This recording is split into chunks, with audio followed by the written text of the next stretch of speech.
Hello, I'm Al. And I'm Si. Away to men about it. Cue the music.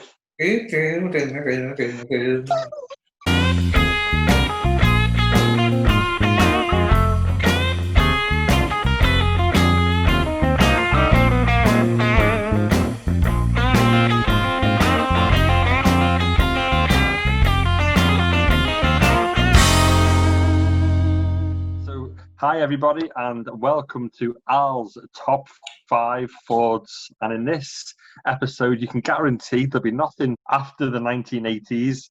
There'll be nothing over a 2 litre, and they'll all be garbage. Over to you, Al. Thanks for that side. Just before we start, Yeah, why is there a forensic tent behind you? that's a secret. If I told you, I'd have to kill you. There's things in there you don't want to know about. Is that where you grow your marijuana? No, I grow human ears and human Do you? organs. I sell on the black market. How do you think I afford a house like this? No way.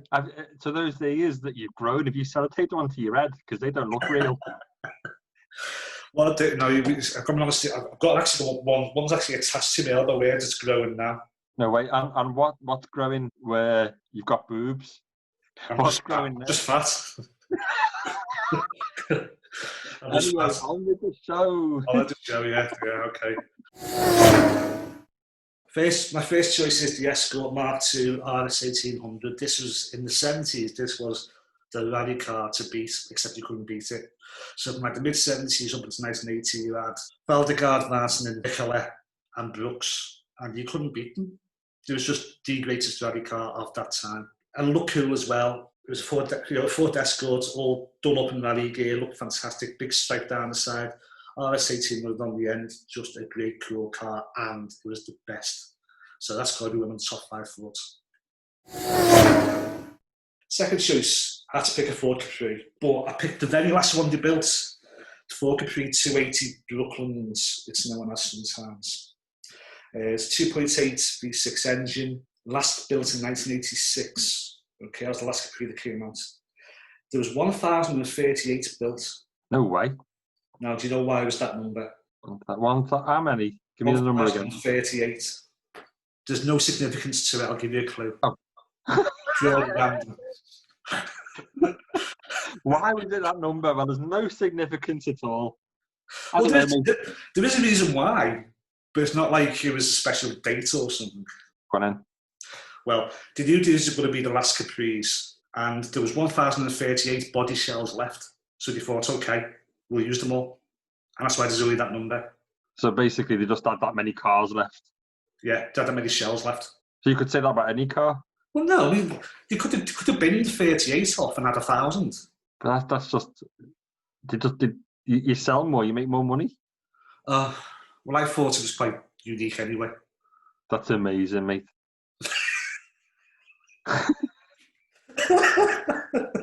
Well, I thought it was.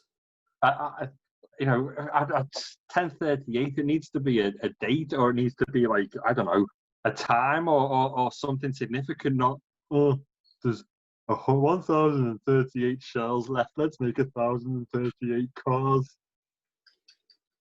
It impressed me. It really impressed me. That's amazing, mate. I think what's more significant is why it shares a very significant name with the Bentley. The Brooklands. Yeah. It's only really the Capri 280, but it's known as the Brooklands because every one of them is in Brooklands green. See, that would really do my head in if I owned a Bentley. But, all right, officially it's the Capri 280, but people call it the Brooklands because you probably get it in Brooklands green. But that wasn't the official name of it. But that's people who can't afford a Bentley going, I've got a Brooklands. No. Because as soon as you say I've got a Brooklands, you think, oh my God, he's got a Bentley. No, they don't say I've got a Brooklands. They say I've got a Capri 280 Brooklands. It's not known as a Brooklands by itself. It's known as a Capri 280 Brooklands. Caprionism. Well, I've always wanted one. Anyway, in 2016, one sold for £54,000. Yeah, you're not laughing now, are you, mate? Not laughing now. And it was nearly brand new. There's only 936 miles on the clock. So it was basically like showroom standard, but still £54,000. Not bad, is it? Not bad at all, mate. And again, extremely rare. How many of them do you see? How many Capris do you see? Never mind, they're 280. Yeah. Third one is a purely personal choice. It's a Ford Mondeo, but the Ford Mondeo Mark III, because that's the last great car I owned. I mean, I've had Fiestas since then, and they're good. Can we put an asterisk next to great? Great according to Alex. That's the criteria. That it was the last great car that I had. Great in my estimation, anyway. We figured the cars I've had, the Mondeo comparison was a great car. That was like a real Brooklands for you. It was amazing, and it was Brooklands green. It was metallic. It was metallic green. Was it really? Funnily enough, yeah, it was. So did you call that a Ford Mondeo Mark III Brooklands? No, mate, it didn't. It's called it a Ford Mondeo. I called it my Mondeo. Did it have a name? No, I just called it the Mondi. Mondi. The Mondi. The Mondi. Yeah, going in the Mondi. What do you think you're on? Like, do you think you're in the flying squad? Get in the Mondi. That's what Scouts do. We just abbreviate things and put Y on the end, don't we? So instead of knobhead, I should just call you Nobby. Don't you call me that anyway? I've definitely heard you call me that. Can you get back to the car? But yeah, I was going to ask you about your really interesting fact that you know about Mondeo and what Mondeo means and what it signifies. It means world car. Say it again, so people can hear you loud and clear. It means world. It means world car. Mondeo. What a great name. Because Le Monde is the world in French. It's kind of like a sort of Esperanto-ish word, which means world in different languages. So it's a car for everyone. No, not a car for everyone, but just a car you can sell in every territory. But it was very special to me because it was a gorgeous car anyway. Lovely big car, gorgeous colour, and it was a gear, so it was very, very high spec. Not the highest spec. It didn't have leather seats, but it's still like 6 CD change, yeah, 6 gears.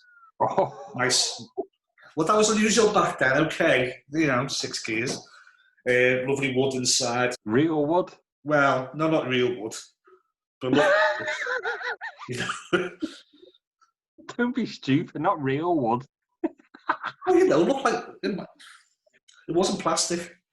Oh, nice. It was a plastic that looked like wood. I think so. But it looked like wood, and it was just lovely and classy inside. Really nice, just dead big, massive boot. Those backlights were lovely as well. But the Mondeo as a whole, Mark II, Mark 1, Mark 2, Mark 3, whatever, is great because it's one of my top 5 Fords because it replaced the bloody Sierra, which I hated. Yeah. It's just so glad to back the Sierra. Here's the Mondeo. It's a million times better. So that's one of my top 5 Fords for that. Couple of questions. If you had the chance again, would you own one again? Yes, without hesitation. In a party?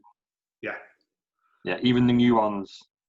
Or would you go back and buy the Mark II, Mark III again? I think the new one's okay, but they're very, very good.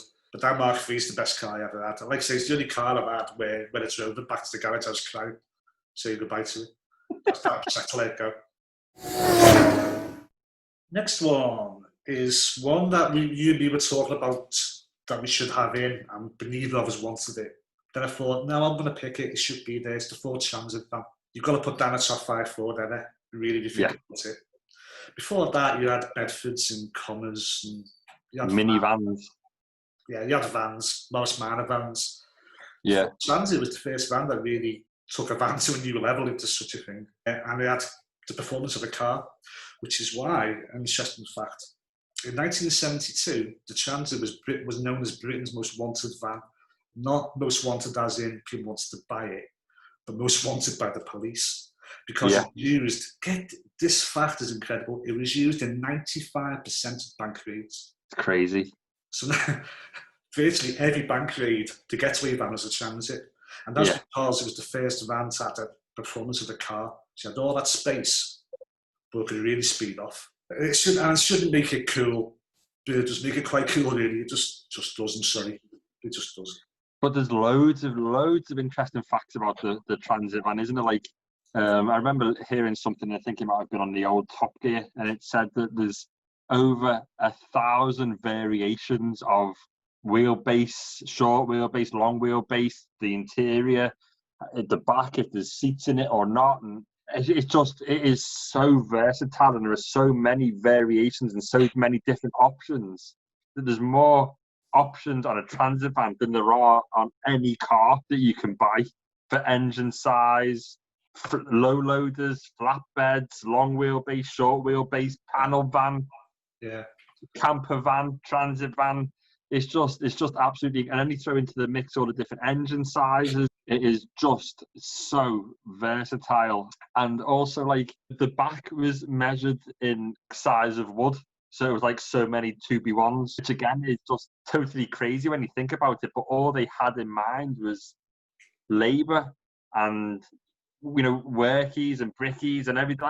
That's who that van was for. It was to get the country moving, wasn't it? Instead of people knocking around in a Morris Minor van, a transit van could come along and go twice as fast and carry 6 times as much. The transit van revolutionised like manual labour and all that kind of work, and bank robberies. Yeah, and bank robberies. So there's loads of blokes stopping over the heads and noses like mine. They're in transit vans. Yeah, well, that's how you got your nose, wasn't it? No, absolutely not. Smooth, easy to drive, easy to park. Big body, big choice of bodies. Transit takes on any body.